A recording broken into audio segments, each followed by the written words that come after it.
A mother betrayed, a baby dying, a stranger with blood on his hands, trapped in a blizzard with killers closing in. The twist will leave you speechless. Watch till the end. The snow slammed down like a curse from above, a raging white monster that roared across the endless plains. It clawed away every footprint, every sign of the trail behind her. Anna Pierce staggered forward, her thin shawl yanked tight over her trembling shoulders. Her tiny baby was pressed so hard against her chest, she could feel the child's weak pulse fluttering against her ribs. Each step was a war. Her boots sank into the drifts, her legs dragging like they hauled a coffin through quicksand. The baby whimpered, a faint, pitiful sound that barely broke through the storm's howl. Her small body was swinging between fever-hot and ice-cold, her breaths so shallow they seemed to vanish. Anna wouldn't cry. She couldn't afford to. The freezing wind would steal her tears, turning them to frost before they hit the ground. Her boots, patched and threadbare, had lost their fight with the cold long ago.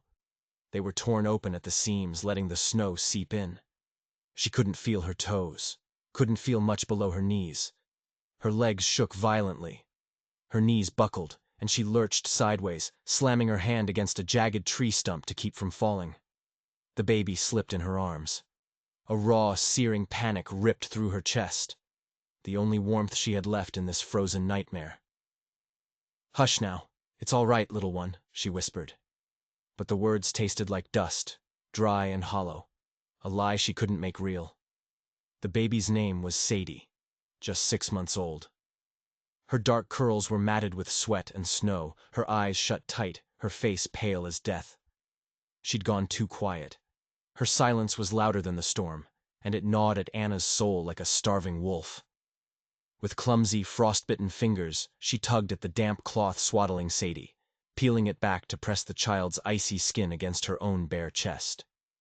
She hoped her heartbeat, faint as it was, could pour some life into her daughter.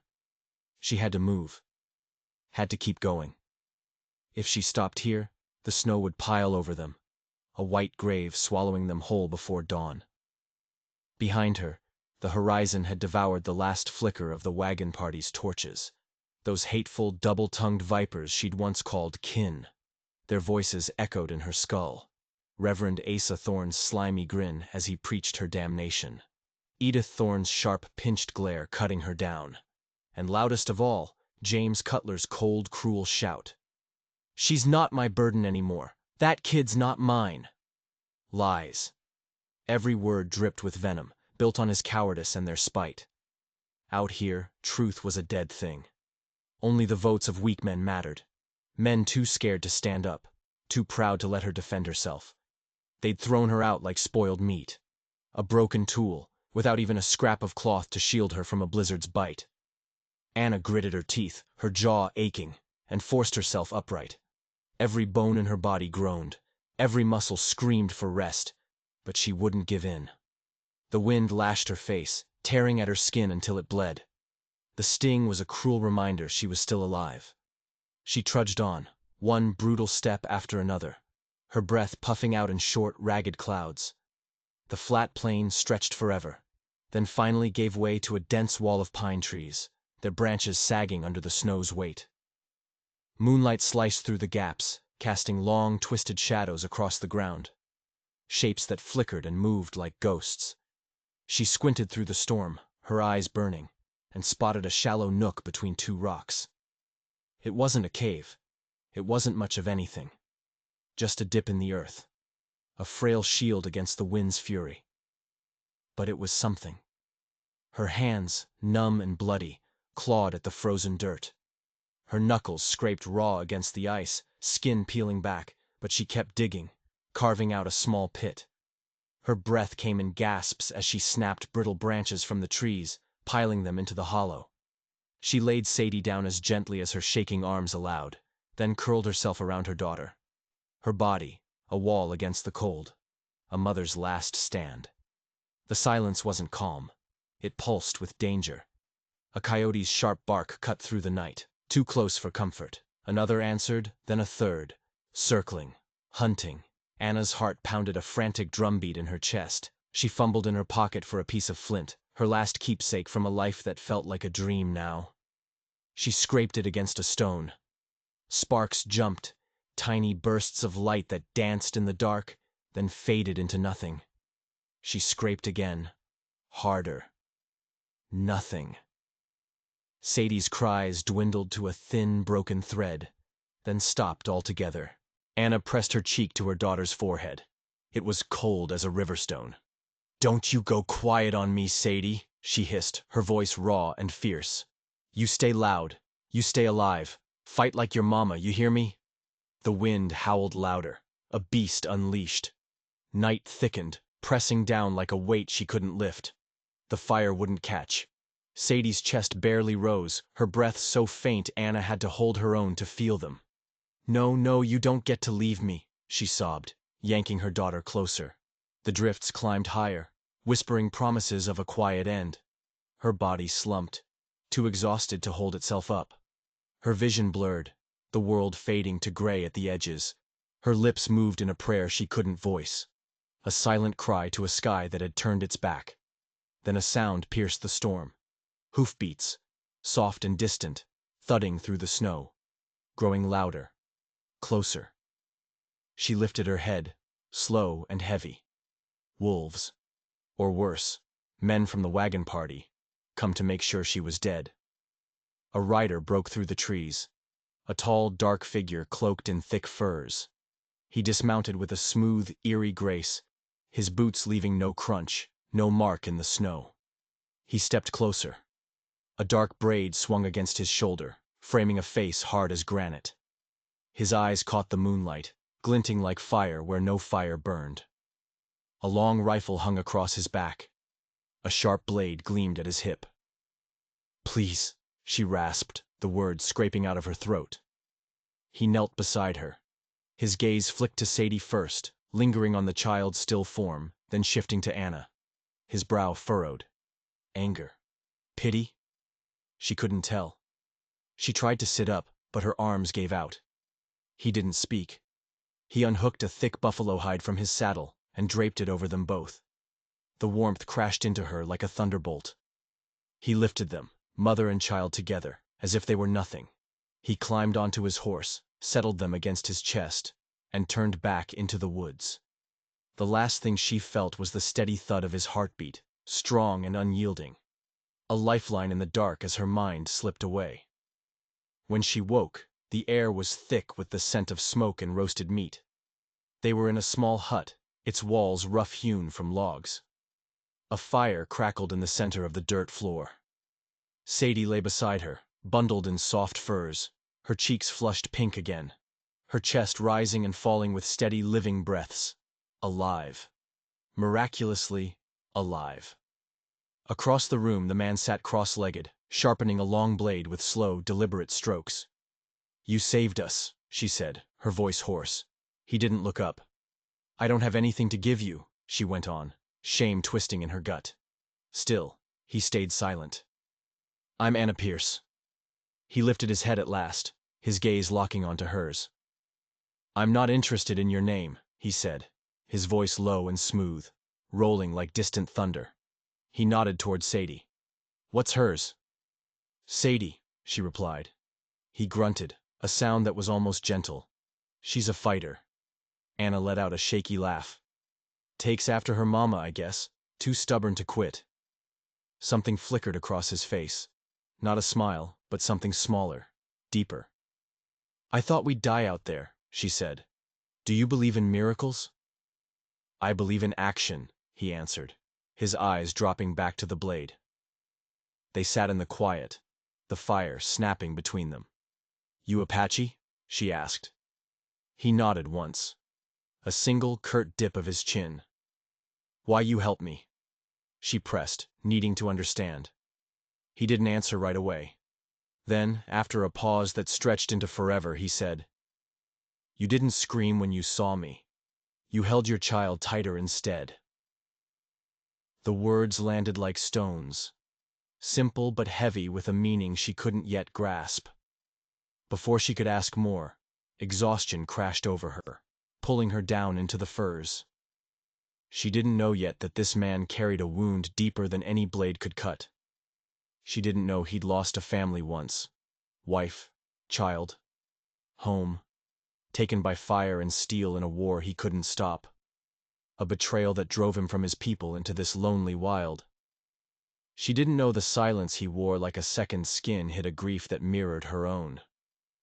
And she didn't know he would soon become the one soul who'd stand against an army to keep her and Sadie breathing.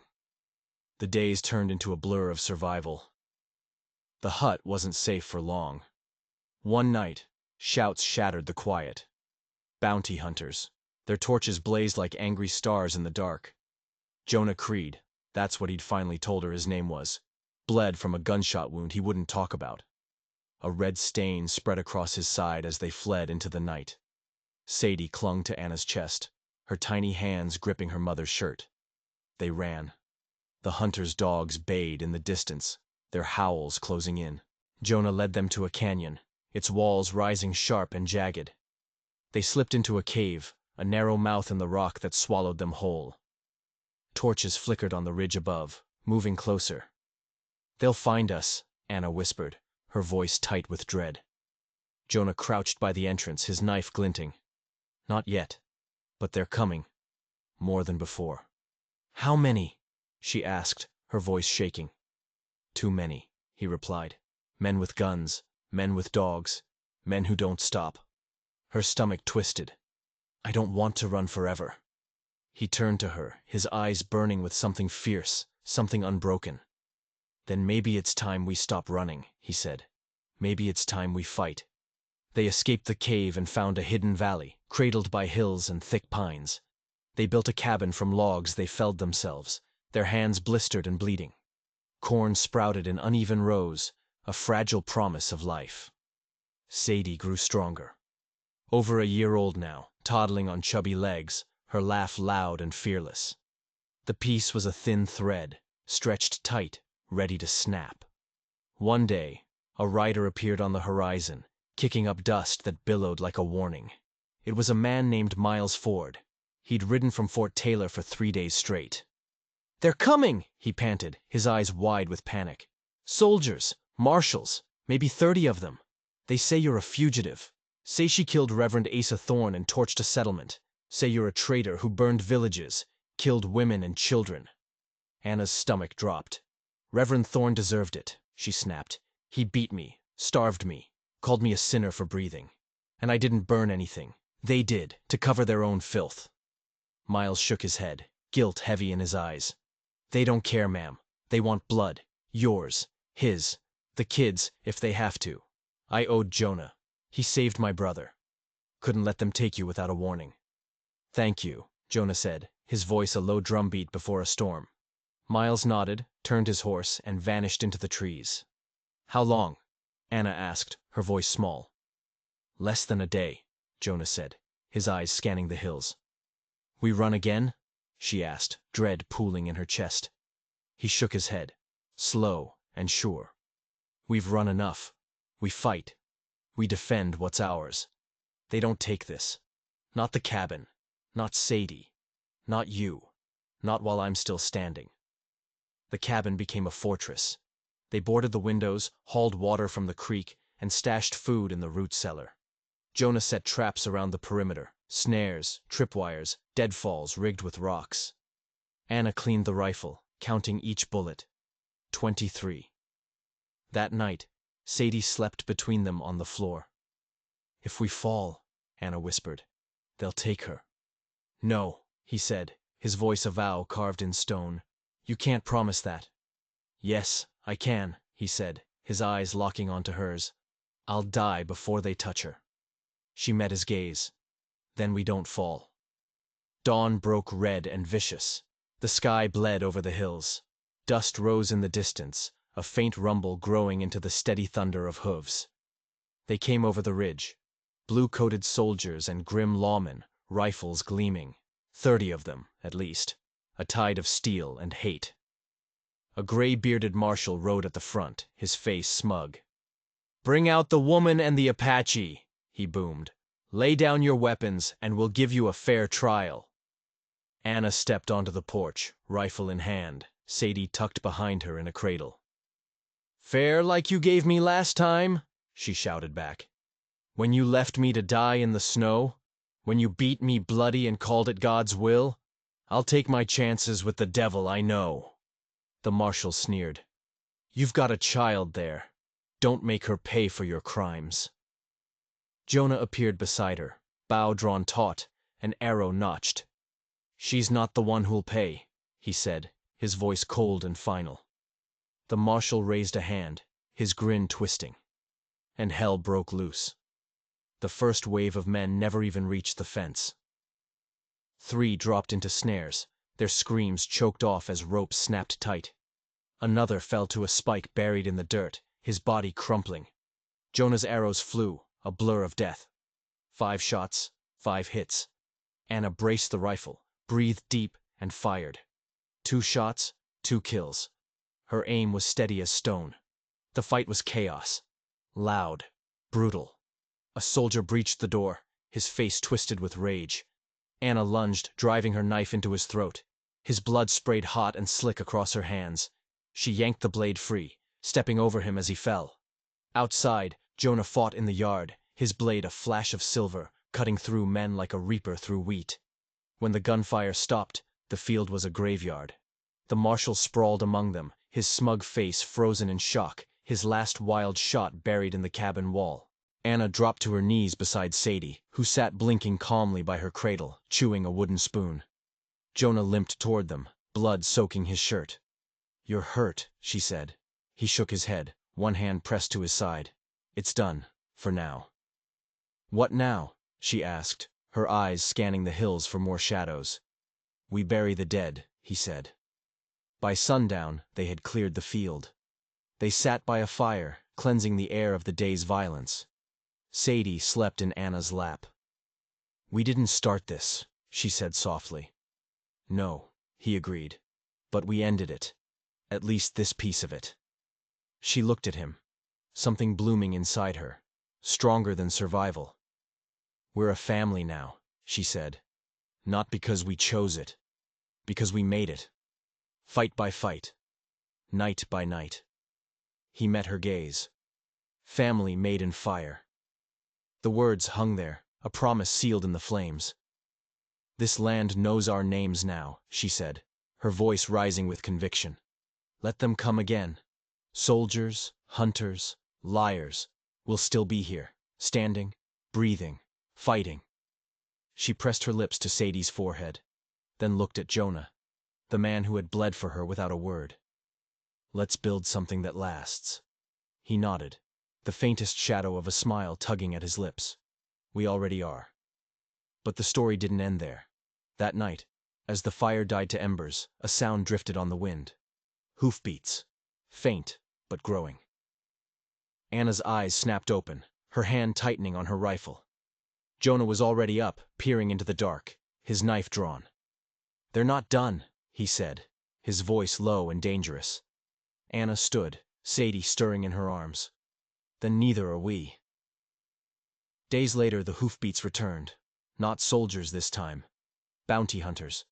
Men who didn't care about law, only gold. The fight was fast and fierce, another storm of bullets and blood.